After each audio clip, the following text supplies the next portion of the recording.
Hey everyone, this is Michael again, and welcome to the Monday Night Raw review. And Monday Night Raw tonight, of course, was from the Amway Center in Orlando. And right off the bat, Monday Night Raw was fucking horrible tonight. It was absolute shit, terrible. It was unbearable, boring. And what more can I say? The show was fucking terrible. The show sucked.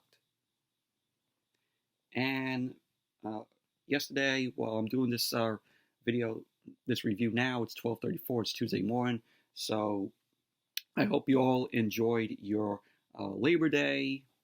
Hope you all had fun. I didn't really do anything. Just went for a walk. Went for a walk on the beach. So, but hope you guys' Labor Day was great. But let's jump right into the Monday Night Raw review. I want to make this review short. I don't want it to go 40 minutes or more. So I'm going to be all over the place with this review because I didn't take any notes. I took some, but throughout the show, I'm like, you know what? Fuck this. This show sucks.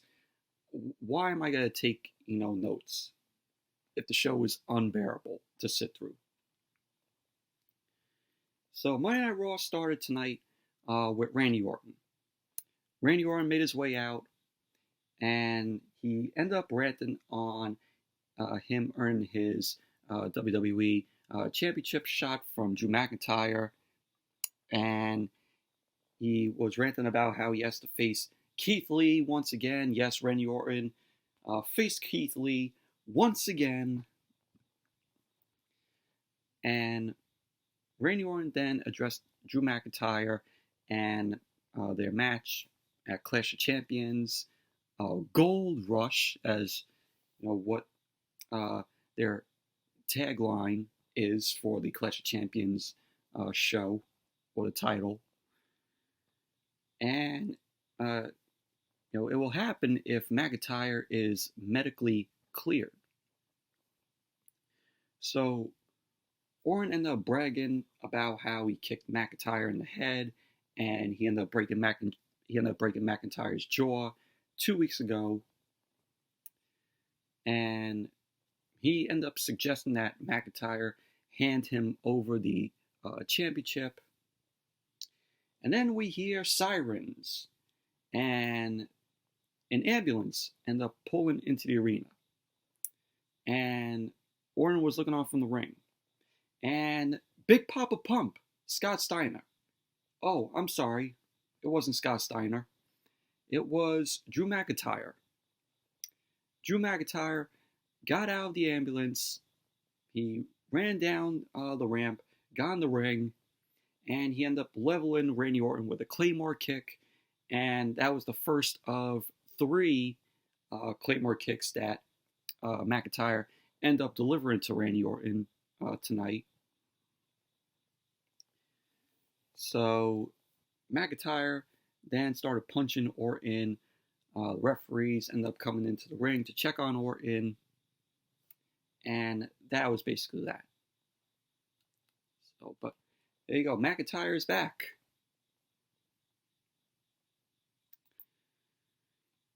And then we had the Hurt Business versus Apollo Crews, Ricochet, and Cedric Alexander. Match was garbage. The only highlight of this match was finally Cedric Alexander turning heel. So Cedric Alexander ended up pulling Ricochet off the ring apron, ended up destroying Ricochet at ringside, and Shone ended up coming from behind. Apollo Crews ended up fighting him off. Cedric ended up getting into the ring and hit the lumbar check to Apollo Crews. And we had Shelton Benjamin end up winning the match. So there you go. The Hurt Business, MVP, and Bobby Lashley, and also Shelton Benjamin won the match. So there you go. And then we saw Cedric Alexander He was standing on the ring apron, and Cedric ended up looking on from ringside. So the Hurt Business ended up liking what they saw. So there you go. But Cedric Alexander, he really needed this heel turn because WWE kept on booking him like a jobber. But, this is a good move. This is a good move for Cedric Alexander. Do I think it's going to, get him, over and give him a push? I don't think so, in my opinion. I think it's going to take a little time for Cedric to be, more pushed, because now, he's aligned himself with the Hurt Business. But really liked this move by Cedric of him turning heel. Then we have the Street Profits versus Angel Garza and Andrade. How many times have we seen this match? How many times? We've been seeing this since, I think, after WrestleMania. So we had the Street Profits end up winning the match, and we had Garza end up leaving the match. So Montez Ford ended up going to the top, and he hit the frog splash to Andrade. And there you go. The Street Profits end up winning the match. Post-match, we had Cesaro and Nakamura come out, the SmackDown Tag Team Champions. And I'm like, why are they here? And suddenly, after Monday Night Raw came back from the commercial, both teams were in the ring. Cesaro ended up saying that they were surprised to learn that the Street Profits are the longest reigning Raw Tag Team champions in years. And why do you say that? Because there's no division on Monday Night Raw. Look at their tag team division. It's horrible. I could say the same for SmackDown. The tag team division on both shows are fucking terrible. So Cesaro ended up saying that thanks to the quarterly brand-to-brand invitational, did I forget that they were still doing this? I'm like, this hasn't been mentioned. So I'm like, now they rethought it, and they're saying, oh, it's a brand-to-brand invitational. So Cesaro and Nakamura end up challenging Montez Ford and Angelo Dawkins to a match next week. So it's going to be a champions versus champions match. Cesaro and Nakamura versus the Street Profits. If that ain't saying that this whole division, this whole tag team division is garbage, that proves it right there. There's no other tag teams on Monday Night Raw. So who are the Street Profits going to challenge next? They got nobody. They got nobody on that division. So WWE was like, oh wow, we don't have nobody else on the Monday Night Raw tag team division for the Street Profits. Oh yeah, let's see. How about we get a tag team from SmackDown? Let's get Cesaro and Nakamura, because we have no other teams on Monday Night Raw. So let's bring over a team from SmackDown. So there you go. If that proves that this tag team division is fucking garbage, then I don't know what to tell you. And then we had R-Truth. He was in a restaurant, and he had an invisible friend. He was showing him how he almost lost the Jobber Ninja Turtle 24/7 title at the airport. We had a waiter end up pushing a dessert tray up to R-Truth. R-Truth ends up lifting up the tray, and a ninja pokes his head up from it. Oh, I'm sorry. It was a Foot Clan. It was a Foot Clan's head that popped up. And R-Truth was like, oh, I want a dessert, not a ninja. So then Akira Tozawa and the referee appear. And we had R-Truth toss the Jobber Ninja Turtle 24/7 title to his friend, because he says, oh, little Jimmy, catch. And it hits the ground. R-Truth then recovers the title. Truth ends up fighting the Foot Clan off, and he runs away with the dessert cart, which had the ninja or the Foot Clan member still underneath it. And then Tozawa and his ninja referee chase them off. It's a fucking circus with Truth and the Foot Clan. So, there you go. Peyton Royce versus Billie Kay. Both women got new music, which both of them are absolutely terrible new music that they gave Peyton Royce and Billie Kay. I mean, did you all care for this match? Peyton Royce ended up winning. Moving on. We had Charlie Caruso interviewing the Mysterio family, Rey Mysterio, his wife Angie, his daughter Aaliyah, and his son Dominik. Charlie ended up asking Rey for an update on his triceps, and Rey ended up telling Charlie Caruso that he has no exact time on his return from the tricep injury, and he can't wait to get back in the ring and put an end to Seth Rollins. So then Buddy Murphy then ended up appearing on the screen. Murphy went on about how it's all Dominik's fault that Seth Rollins turned on him last week and wants nothing else to do with him.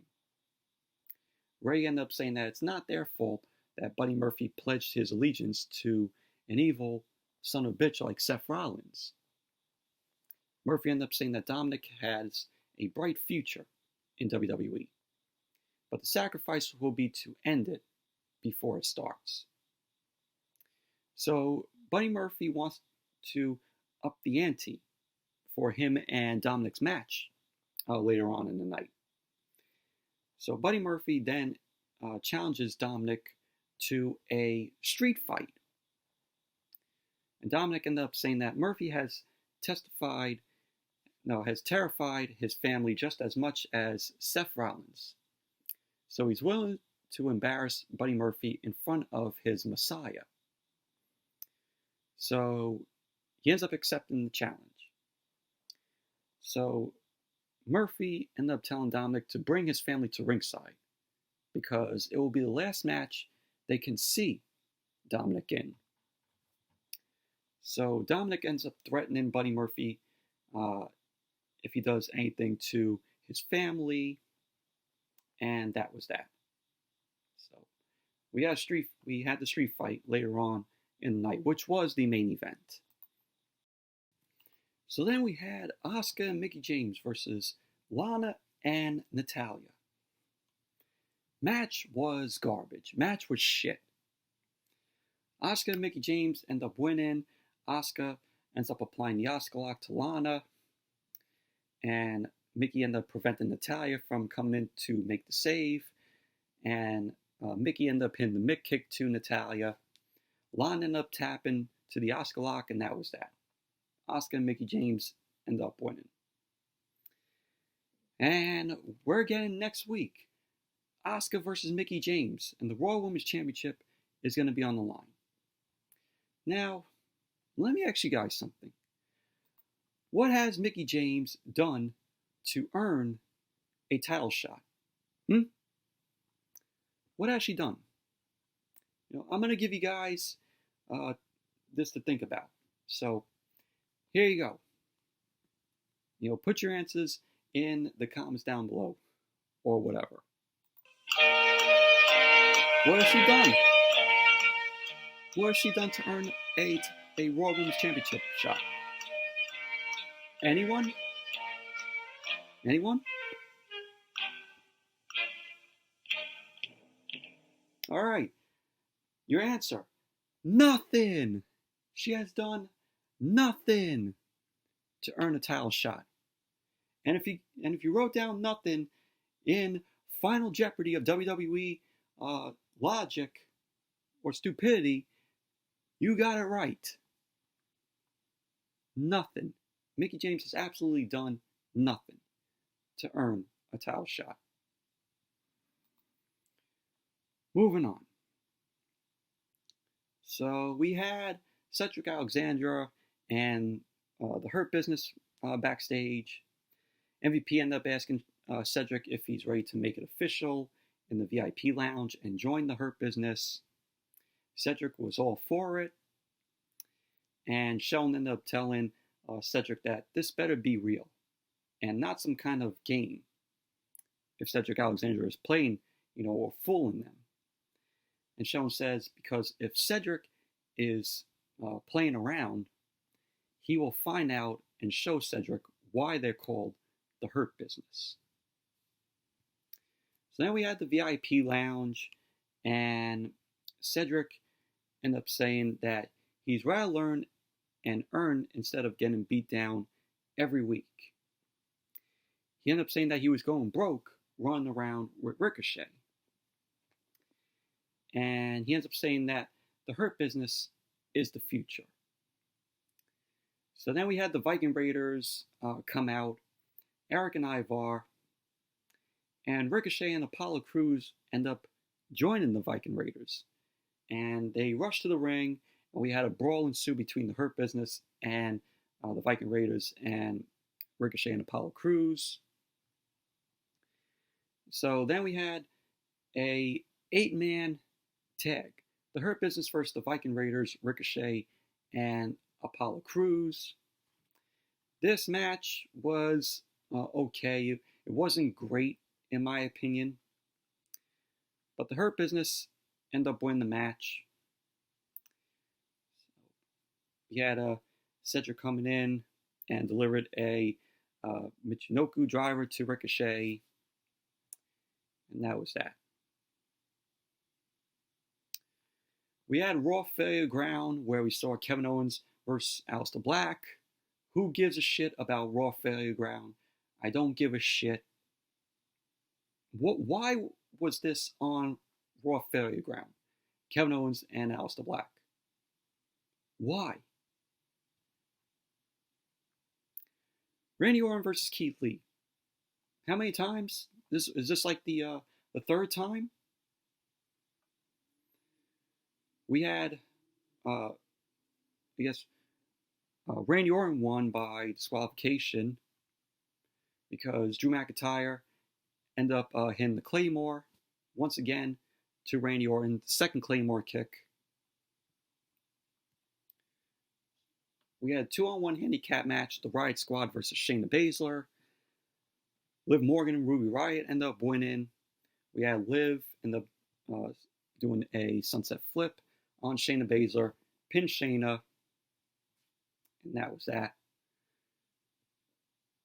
And we also had the Riott Squad versus Nia Jax, which went to a no contest because the lights end up, flickering in the arena, which we all know is Retribution.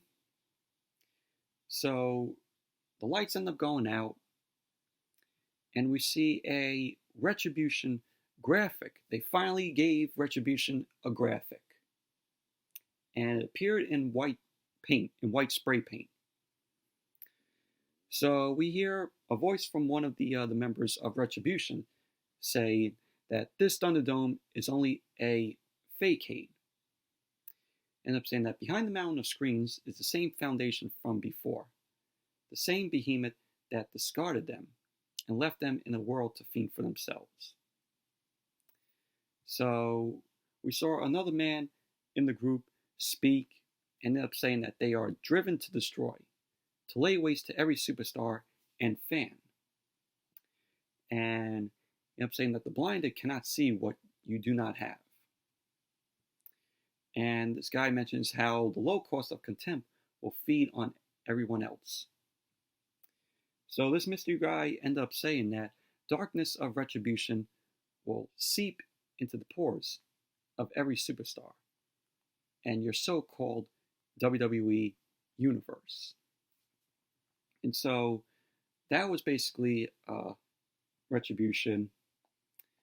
So, but if I had to pick, if I had to know who Retribution is, these are my guesses: Dominik Dijakovic, Mia Yim, and you saw some of Retribution's faces uh, tonight, and I could have guessed some of them. I know one of them was Mia Yim. And you could tell by the eyes. You could have told by the eyes. And for Dijakovic, I could tell by, his height. So here's who I think Retribution are: Dominik Dijakovic, Mia Yim, Shane Thorne, Dio Madden, and Chelsea Green. Those are who I think Retribution are. So, maybe wrong on that, but I already know Dijakovic and Mia Yim are the two that are in this group.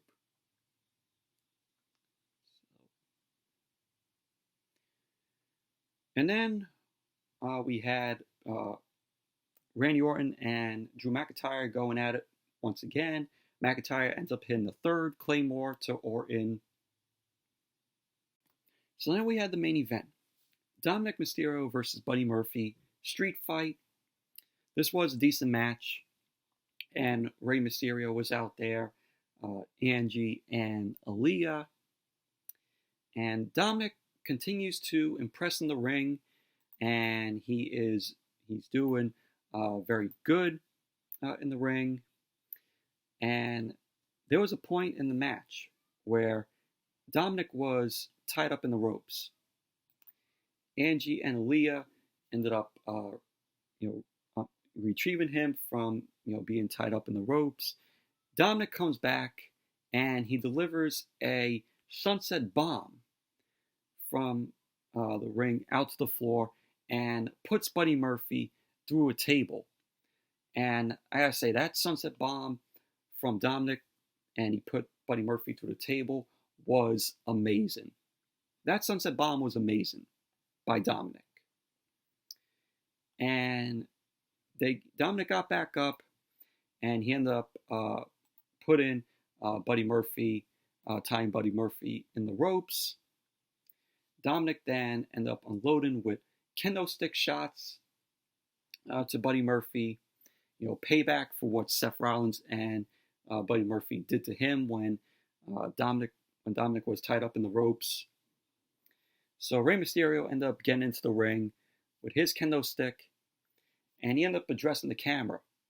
He was telling Seth Rollins that he hopes he's watching from home because payback is a bitch.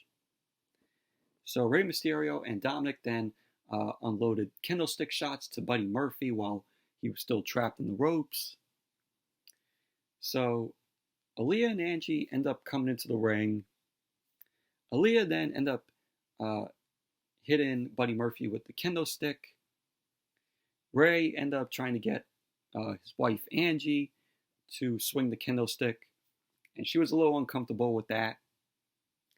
So Angie ended up finally giving in, and she was delivering kendo stick shots to Buddy Murphy, and the whole Mysterio family ended up delivering kendo stick shots to Buddy Murphy.